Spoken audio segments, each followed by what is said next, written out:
नमस्कार दोस्तों, कैसे हैं आप लोग। मैं भुवन तड़ागी द लॉ टॉक्स में फिर एक बार आपका स्वागत करता हूं।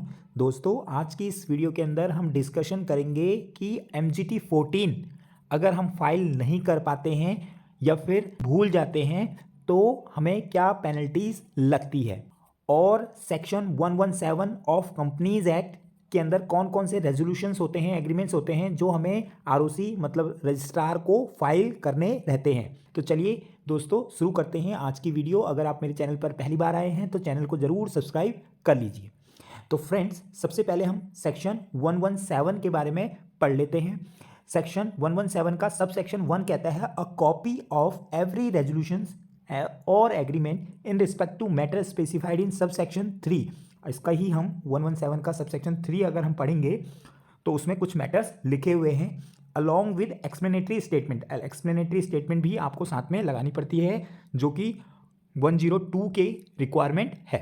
Annex to the notice calling the meeting in which the resolution is proposed and shall be filed with the registrar within 30 days. कितने दिन में हमें फाइल करना पड़ता है?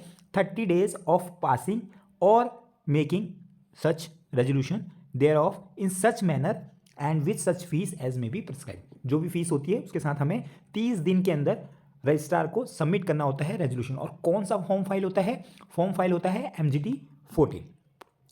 अब इसका सब सेक्शन 2 जो बात करता है पेनल्टी की।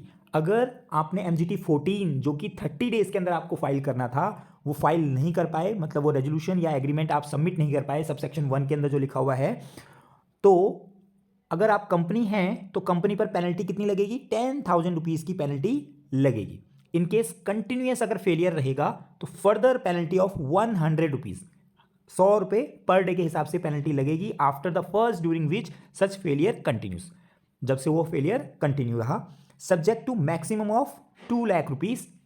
और मैक्सिमम कितना लग जाएगा? 2 लाख रुपए का कंपनी के ऊपर। एंड एवरी ऑफिसर, और हर एक ऑफिसर जो भी डिफॉल्ट में रहेगा इंक्लूडिंग लिक्विडेटर, अगर लिक्विडेशन में कंपनी है तो लिक्विडेटर उसका मान लिया जाता है कि वही मैनेज कर रहा है कंपनी, तो उसके ऊपर भी लगेगा। If any shall be liable to penalty of 10,000 rupees, उसके ऊपर भी 10,000 रुपीज़ की पेनल्टी। और अगर कंटिन्यूस फेलियर है तो 100 रुपये पर डे के हिसाब से लगेगा after during which the failure continues, subject to maximum of 50,000 rupees. तो मैक्सिमम 50,000 यहाँ पर भी है। तो मैक्सिमम वहाँ पर कितना था? 2 लाख रुपए कंपनी के ऊपर, और ऑफिसर इन डिफॉल्ट के ऊपर कितना है? 50,000 रुपये का। अब बात कर लेते हैं सब सेक्शन 3 की। सब सेक्शन 3 के अंदर कुछ ऐसे मैटर्स दिए हुए हैं जिसके लिए हमें MGT 14 फाइल करना रहता है। इसके लिए मैंने एक सेपरेट वीडियो भी बनाई हुई है, वो मैं कैप्शन में डाल दूंगा, आप वहाँ से देख सकते हैं। फर्दर यहाँ पर भी हम डिस्कशन कर रहे हैं। तो सबसे पहला जो आइटम है स्पेशल रेजोल्यूशन। अगर कोई भी पास होता है आपकी कंपनी के अंदर तो आपको MGT 14 फाइल करना रहता है। कोई भी जनरल मीटिंग हो रही है जिसमें स्पेशल रेजोल्यूशन आपका पास होता है तो आपको MGT 14 फाइल करना है। दूसरा है कोई रेजोल्यूशन जो सभी मेंबर्स के द्वारा पास होना चाहिए था बट नहीं अगर एग्रीड है, लेकिन इफेक्टिव होगा unless they have been passed as a special resolution. कोई भी स्पेशल रेजोल्यूशन अगर पास हो गया तो उस केस में भी आपको MGT 14 फाइल करना है। सी है any resolution of the board of directors of a company और agreement executed by a company related to appointment, reappointment, renewal of appointments और variation of terms of appointment of managing director. अगर managing directors के appointment, reappointment कोई भी variation आता है तो उस केस में भी आपको MGT 14 फाइल करना है। उसके बाद डी पॉइंट कहता है रेजोल्यूशन और agreement which have been agreed to और by any class of member but which if not so agreed would have been effective for their purpose unless they have been pass as a special specified majority or otherwise in some particular manner all the resolution or agreement effective bind such class of member though not agreed to or by those member। मतलब सबको agreed होना था लेकिन एक specified majority ने उसको पास कर दिया, तो वो अगर रेजोल्यूशन आप कर रहे हो, इफेक्टिव कर रहे हो, तो वो रेजोल्यूशन भी यहाँ पर फाइल किया जाएगा।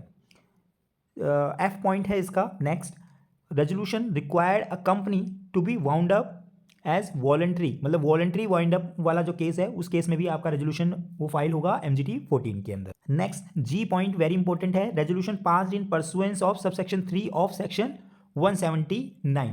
179 सबसेक्शन 3 के अंदर जितने भी रेजोल्यूशन होते हैं वो अगर पास हो रहे हैं तब भी आपको MGT 14 फाइल करना रहता है फ्रेंड्स। अब बात कर लेते हैं 179 के अंदर कौन कौन से रेजोल्यूशंस हैं उसके सबसेक्शन 3 के अंदर।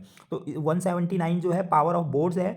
तो पावर ऑफ बोर्ड के अंदर सबसे पहला जो है to make calls on shareholders in respect to money unpaid. कोई भी अनपेड कॉल्स हैं उनको आप कॉल कर सकते हैं। उसके लिए रेजोल्यूशन पास करने के लिए आपको MGT 14 फाइल करना पड़ेगा। टू अथोराइज बायबैक अगर आप कर रहे हैं सेक्शन 68 के अंदर। सी पॉइंट है to issue securities including debentures whether in और आउटसाइड इंडिया। अगर सिक्योरिटीज़ कोई भी इशू कर रहे हैं उस केस में आपको MGT 14 फाइल करना है। डी पॉइंट है टू बोरो मनीज। और ई पॉइंट है to invest the fund of the company का फंड इन्वेस्ट कर रहे हो। टू ग्रांट लॉन्स और गिव गारंटी और provide securities in respect to loan. कोई लोन दे रहे हो, ठीक है, या फिर गारंटी दे रहे हो या सिक्योरिटी प्रोवाइड कर रहे हो। To approve financial statement and board's report. Financial statement या बोर्ड रिपोर्ट दे रहे हो। एच पॉइंट है to diversify the business of company. और आई पॉइंट है टू अप्रूव अमलगमेशन, मर्जर और रिकंस्ट्रक्शन। जे पॉइंट है to take over company, take over कर रहे हो, अक्वायर कर रहे हो, या फिर सब्सटेंशियल स्टेक आप किसी और कंपनी में ले रहे हो, या एनी अदर मैटर विच में बी प्रिस्क्राइब। ठीक है, तो ये सारे के सारे पॉइंट्स आपके हैं जो कि अगर ये रेजोल्यूशन पास होते हैं तो आपको MGT 14 फाइल करना रहता ही है।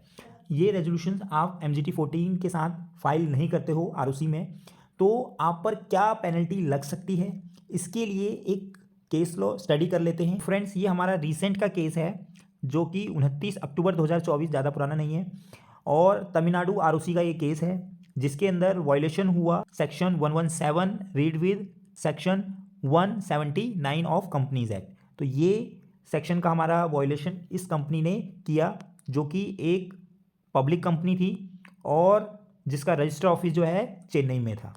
तो ये कंपनी एक्टिव थी जिसका पेडअप कैपिटल अप्रॉक्स 9 करोड़ के आसपास था। फ्रेंड्स, ये जो कंपनी है इसके डायरेक्टर थे के चंद्रा और उन्होंने स्वयं ही सीओ मोटो एक फॉर्म फाइल किया JNL 1। कब फाइल किया? 17/7/2024 को for violation of section 117 along with section 179(3) of the companies act due to delay filing of form MGT 14 for the financial year 14-15, 19-20, 21-22, 22-23 और 23-24। तो इन सब सालों के लिए उन्होंने फॉर्म फाइल नहीं किया था, डिले फाइल किया था। तो उन्होंने खुद ही JNL 1 में एक एप्लीकेशन लगाई एडजुडिकेशन के लिए। ठीक है, तो फ्रेंड्स 14-15 की जो फाइलिंग थी उसमें जो डिले था 3708 दिन का डिले था। MGT 14 फाइल किया 6 जून को। Mister K Chandra was appointed as managing director of the company for 5 years, 5 साल के लिए अपॉइंट हुए थे। Board resolution was pass in March 2014।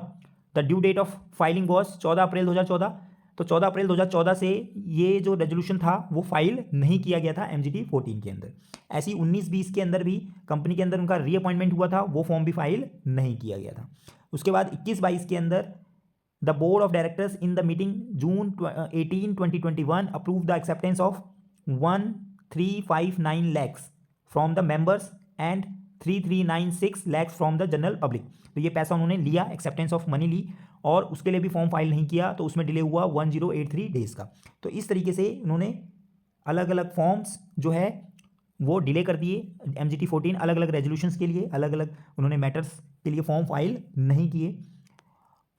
तो इस तरीके से उनके अलग अलग सालों में ये फॉर्म फाइल होने थे। जैसे कि एक यहाँ पे आ रहा है appointment of secretarial auditor for the financial secretarial auditor के लिए भी फॉर्म फाइल होना था 22-23 में, वो नहीं किया। फाइनेंशियल स्टेटमेंट अप्रूव होनी थी क्योंकि ये पब्लिक कंपनी थी, 21-22 में वो भी फाइल नहीं किया। तो उसके लिए भी आपका 602 डेज का डिले हुआ। तो ये उन्होंने सीओ मोटो एक एप्लीकेशन लगाई। अब इसकी हियरिंग हुई, उसके अंदर adjudicating authority had issued adjudication hearing notice to the company and its officer in default on 13/8/2024 fixing the hearing date in pursuant to hearing notice. Practicing company secretary represent हुए company के behalf पर, और उन्होंने अपने submission में कहा कि the said violation may be adjudicated as the default committed inadvertently and without malified intention on the part of applicant and not likely to cause any prejudice to either the company or its member or a creditor। और किसी को इस default से कोई harm नहीं हुआ। उसके बाद जो इसका एनालिसिस है for the non compliance of the companies act, तो it is notice that the during the year 14-15 19-20, 21-22, 22-23, 23-24 में ये डिफ़ॉल्ट हुआ, जिसके अंदर MGT 14 जो है फाइल नहीं किया गया। सेक्शंस का रेफरेंस यहाँ पर दिया हुआ है, डिले फाइल हुआ है, बाद में कंपनी ने फाइल कर दिया।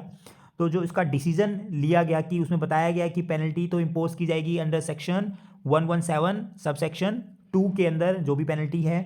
जो कंपनी है, कंपनी के ऊपर जो मैक्सिमम जो पेनल्टी लगती है वो 2 लाख रुपए की लगती है, और फर्स्ट इंस्टेंस में 10,000 प्लस 100 रुपये पर डे के हिसाब से लगती है। तो इन सालों का अगर देखा जाए तो 14-15 में 2 लाख रुपए की पेनल्टी कंपनी के ऊपर लगाई गई, 19-20 में इस तरह से पेनल्टी कैलकुलेट की गई। तो डायरेक्टर हैं उनके ऊपर फर्स्ट टेंस में 10,000 रुपये प्लस 100 रुपये पर डे के हिसाब से, तो मैक्सिमम पेनल्टी 50 लग सकती थी। जो 14-15 का था उसमें तो 50 पूरी लगी है, सभी में 50 पूरी लगी है कैलकुलेशन डेज वाइज अगर देखा जाए तो इस तरीके से 10,49,100 रुपये की पेनल्टी टोटल कंपनी के ऊपर लगाई गई, जो कि MGT 14 फाइल ना करने के लिए थी।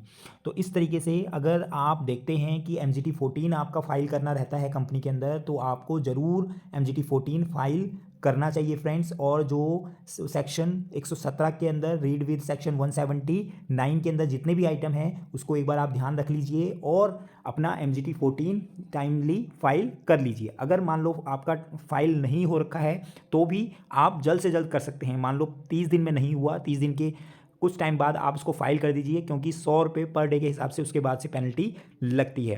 तो आशा करता हूँ आज की वीडियो से आपको कुछ इन्फॉर्मेशन ज़रूर मिली होगी। फिर मिलते हैं इसी तरह की नई इन्फॉर्मेटिव वीडियोज़ के साथ। तब तक आप स्वस्थ रहिए, सुरक्षित रहिए। फिर मिलते हैं। जय हिंद।